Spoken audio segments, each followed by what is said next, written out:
on page 574, we have this one learning target.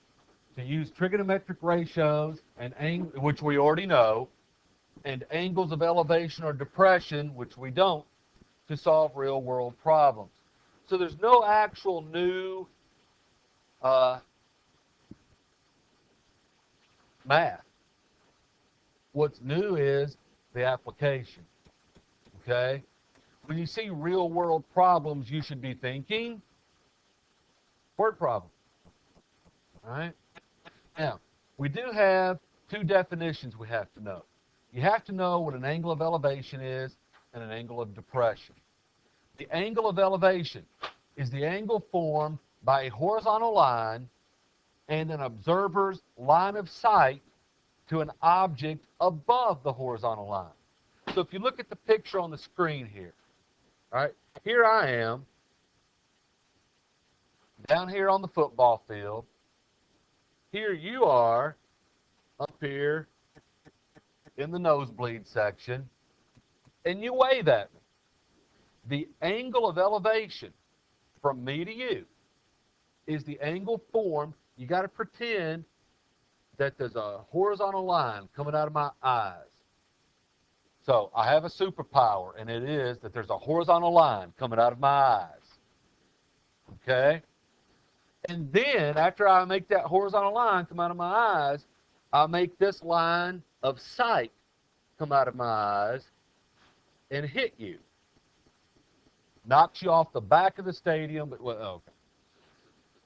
So that angle that's formed between the horizontal line and the line of sight is called the angle of elevation. The angle of depression is from your point of view. The angle of depression is the angle formed between a horizontal line that comes out of your eyes and that same line of sight. So there's the angle of depression. Now, I marked them this way, but you tell me, why is the angle of elevation congruent to the angle of depression? Parallel lines cut by transversal, alternate interior angles are congruent because the horizontal lines better be parallel to each other, correct? So the angle of elevation and the angle of depression are always congruent to each other. Now, the biggest mistake students make is they get the angle of depression in the wrong place. Look here. I can make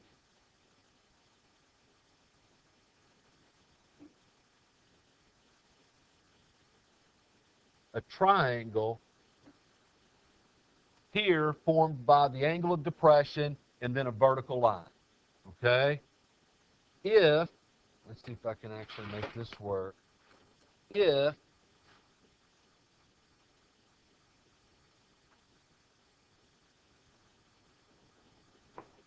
I then take that triangle,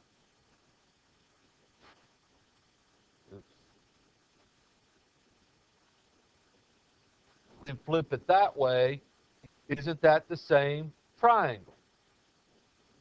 So look, really, I guess I should have cloned it instead. I want you to see them both. So if I take one and flip it and flip it, all right, I've got two congruent triangles. I don't care which one you work with, okay, because notice that the length here and the length here are going to be the same, aren't they? The angle of elevation and angle of depression are going to be the same. So it doesn't really matter which of these two right triangles you work with. But here's the whole point I was trying to make. The mistake that students make, unfortunately, fairly often, is they label this as the angle of depression. And it's just not, is it? It's not the angle of depression. Okay? So if you're told what the angle of depression is, it's this angle. If you're told what the angle of elevation is, it's this angle. If you never mess those up, then you'll get almost all these problems right. Get the angle of elevation and depression in the correct place, and you're good. Because as long as you get that right, it doesn't really matter which of these two triangles you work with, does it? They're identical. So you'll get the right answers no matter what they're asking. Let's do some examples. So, on page, let's see. Where did I get this? All right, this is at the top of page 575.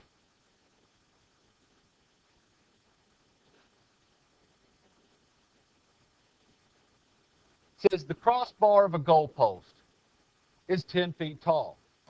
If a field goal attempt is made 25 yards from the base of the goalpost that clears the goal by 1 foot, what is the smallest angle of elevation at which the ball could have been kicked to the nearest degree?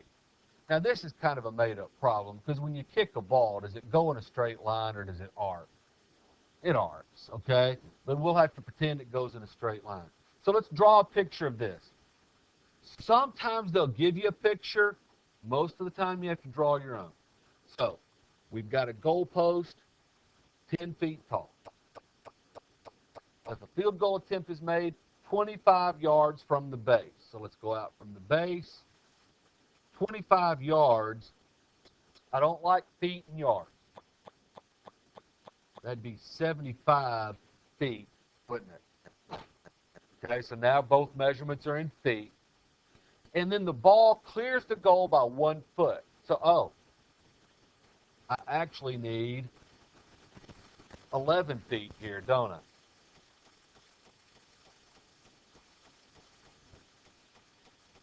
What is the smallest angle of elevation at which the ball could have been kicked?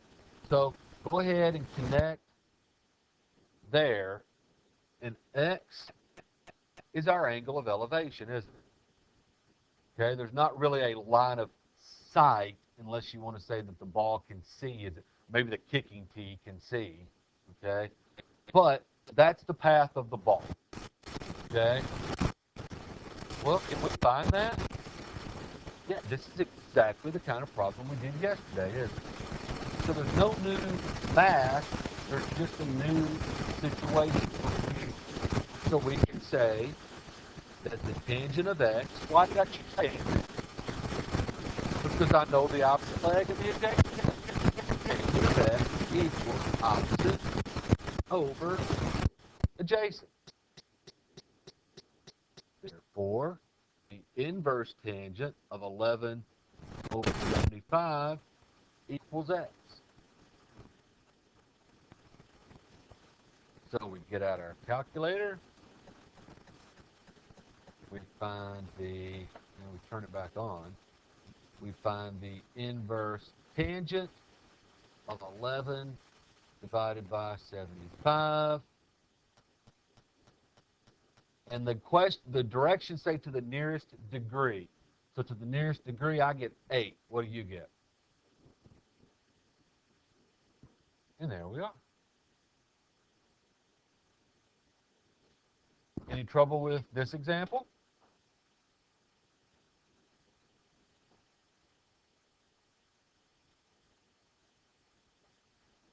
All right. Now let's go to page 577. Number 1 says, Lenora wants to build the bike ramp shown. Find the length of the base of the ramp. All right, so you look at the drawing, and it's drawn in such a way where going by looking is not a real good idea, is it? Doesn't this have to be a right angle? Okay, so I'm going to redraw this. So we've got 10 feet for that vertical length. Then we've got the right angle. Wow, Lenore's jumping something big. I'd be a little scared launching myself off 10 feet off the ground. All right. And we don't know how long to make the length of the base of this ramp, but we do know that it's at a 20-degree angle of elevation. Now that we have a triangle instead of a word problem, do you know what to do? Yeah, sine, cosine, tangent. Let's go tangent again. So the tangent of 20 equals opposite 10 over adjacent, x. We clear fractions by multiplying both sides by the denominator. So x times the tangent of 20 equals 10. So x is going to be whatever 10 divided by the tangent of 20 is. So we go back to the calculator. And 10 divided by the tangent of 20. And I get 27 point, do they tell us what to round it to? They don't, do they? So let's go tenths. 27.5. So x equals 27.5, and that would be feet, wouldn't it?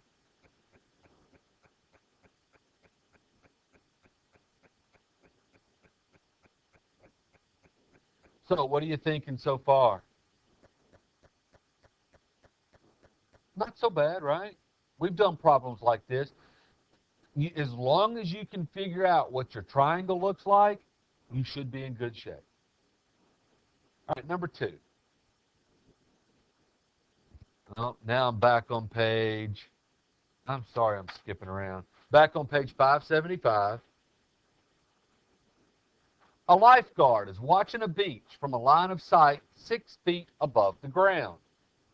She sees a swimmer at an angle of depression of 8 degrees. How far away from the tower is the swimmer? All right, now, let's look here. A lifeguard is watching a beach from a line of sight 6 feet above the ground. So if I take their little picture of the beach here, that should be 6 feet tall, shouldn't it? Then we go horizontally out to the swimmer. That's a right angle.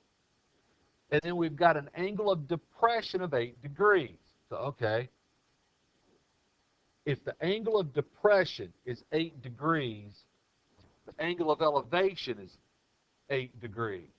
So if I draw the line of sight from the swimmer up to the lifeguard, that's where the 8 goes. Now, could I use this as my triangle instead? Could I go straight up from the swimmer until they hit that horizontal line? That'd be 6 feet, wouldn't it?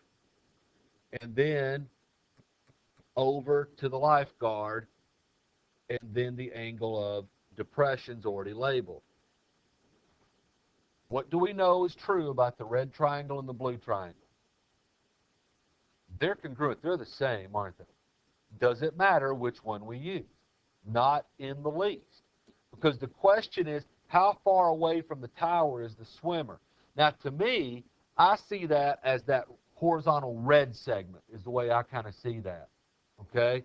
Because that's going from the swimmer to the closest part of the tower you can get to, the bottom of it there. Okay?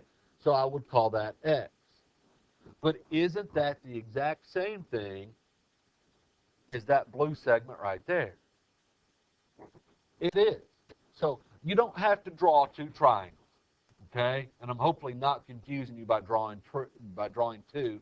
But I'm just wanting you to see that if the way you first thought of it was the way I drew the red one, or if the way you first thought of it was the way I drew the blue one, it's okay either way. Make sense? All right. So either way I look at it, I want to find X. So if I'm going to use that 8 degrees, should I use sine, cosine, or tangent? Looks like a tangent again. I can say that the tangent of 8 degrees equals opposite 6 over adjacent, X. and would not get that equation regardless if I'm looking at the red triangle or the blue triangle. So, clear fractions by multiplying both sides by the denominator. So x times the tangent of 8 equals 6. Divide both sides by the tangent of 8. So x equals 6 divided by the tangent of 8. Then we get our calculator up. 6 divided by the tangent of 8. And so, again, they don't say, so let's go to the nearest tenth. I'd get about 42.7 feet. Is that what you guys got? Okay. Any questions yet?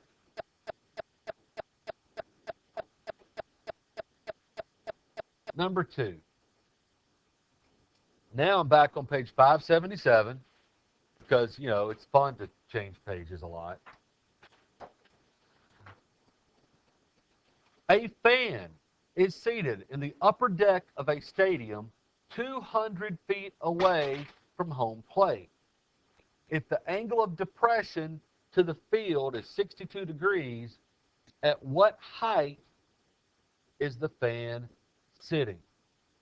Okay, so we've got a fan up here in the upper deck. We've got home plate down here. F for fan, H for home plate. Okay? Now, the angle of depression is 62 degrees. The angle of depression is made by the line of sight and a horizontal line coming out from the fan. So that's 62 degrees. Not down there, right? That's not where the 62 degrees goes. Angle of depression between a horizontal line and the line of sight. Now, here's where I have a little bit of question.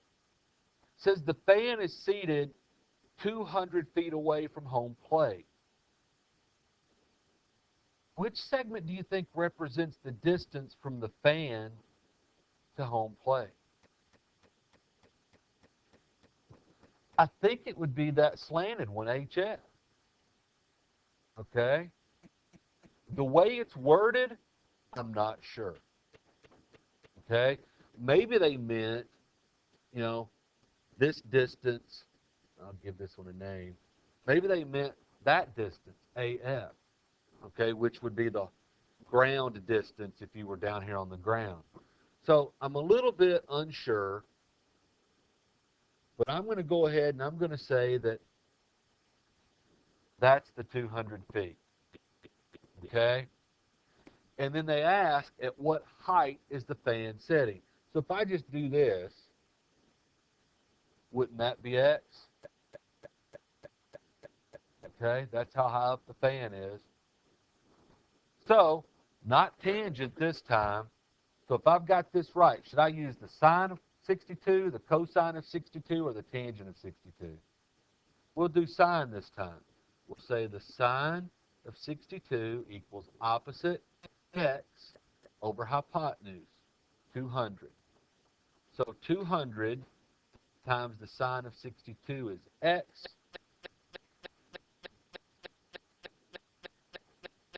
$200 times the sine of 62, and I get 176. And again, they don't tell me where to round, I don't think. So let's just go to the nearest tenth. 0.6 feet is how high up off the ground the fan is. Which seems reasonable, so I think that we put the 200 in the right place. Okay? Any questions? All right.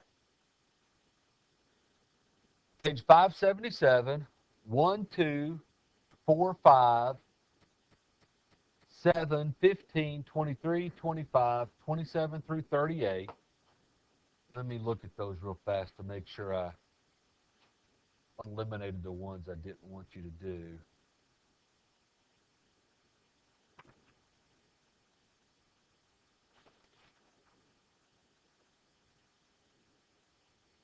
Okay, that seems right.